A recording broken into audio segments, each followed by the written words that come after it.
canopy is based on a gray bubble that grows Yeah. in streets. That's great. It's got an extra long coat too. All right, so everybody, this is Alex. Alex obviously is our winemaker for the Pinoli Cole wines. So we've done a couple Pinots now, and Riesling and a Pinot Noir Blanc.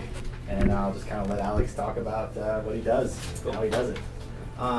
So I've been in, I'm going to just do this out of formality. So I've been in Anderson Valley for about 10 years. I worked in brewing for many years before that. I had a degree in brewing science from Germany.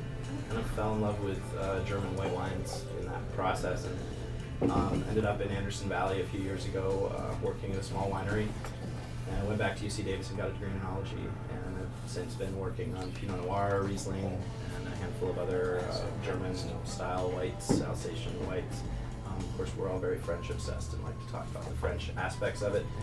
Both the Riesling and the Pinot Noir Blanc are much more German and Austrian influenced than any French wines I've had. So, though we describe them often as being of Alsatian descent and origin, they're really, especially at the alcohol levels we're working at. Anderson Valley is a very cool climate for California. While I try and get away from calling it a cool climate region compared to the rest of the world, it is good cold nights, which even though the daytime temperatures get pretty hot, it'll get to 100 in the summer.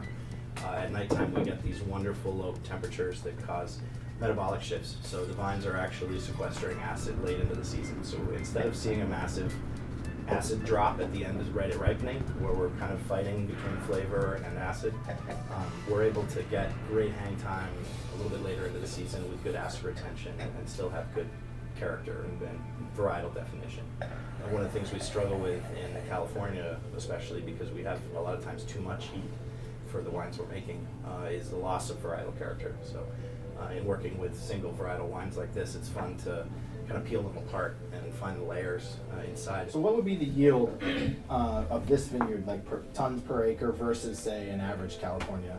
Oh yeah, well, so these are anywhere from these average 3.5 tons per acre at Angel Camp because it's a vigorous site. We actually do a lot to kind of devigorate it by planting sunflowers and we talk about cover crops, and people plant cover crops to get nutrient sequestration, green manure, turn the carbon cycle over. In some sites that you have to do that to keep because you're pulling so much out, you have to keep returning things. This site is just a fountain. It's just we're actually trying to open the channels and pull more nutrients out because it's so vigorous that we get these big green canopies, and ultimately have to spend more time cutting off vine material to keep it under control. So we'll plant sunflowers down every couple of rows to try and just suck some of that nutrient out. One of the things that I strive for in production philosophy is that we're messing with the juice and the fruit and the vines, but we're never playing with the wines. So once they start fermentation, they're going through it, and we'll monitor and make adjustments. Like things have to happen, they have to happen because obviously we want the quality at the end of the day is important. But it's amazing how rare a mistake is compared to what we've been taught to be afraid of. That things naturally go through these processes very well if you provide the right conditions. We also rack on a biodynamic calendar, which I think actually makes a big difference in the winery. Now we talk about it in the vineyards being a biodynamic viticulture, but there's a lot of things we can do in the winery that are influenced by some of those ideas. So what do you mean biodynamic winery? Yeah, so you're familiar with apogee and perigee? So everyone's familiar with the full and half moon, right? And Yes. Yeah. So that's totally an illusion, right?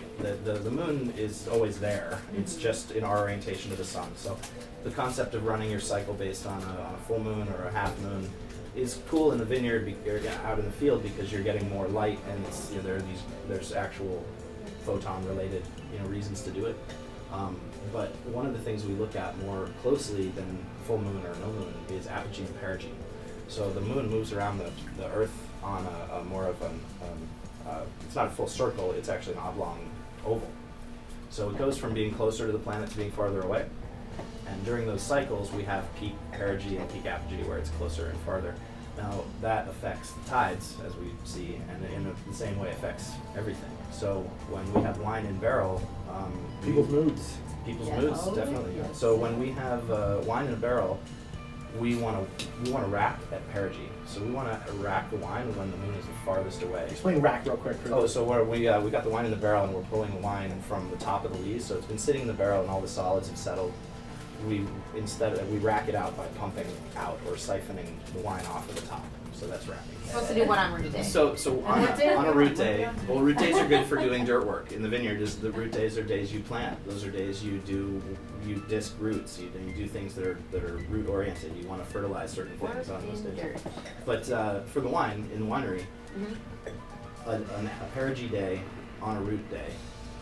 A root day during perigee is the best time to rack because the settling is at its cleanest. So as long as we've stuck with that, we've had very good luck with very clean, no cloudy wines. I always thought it was a crapshoot, and then we started paying attention to this relationship, and it's valid. Yeah. At least in our practice, it's been shown to be valid. So we've incorporated more and more of those ideas, and it's only served to make things more stable, consistent, and more unique. I will.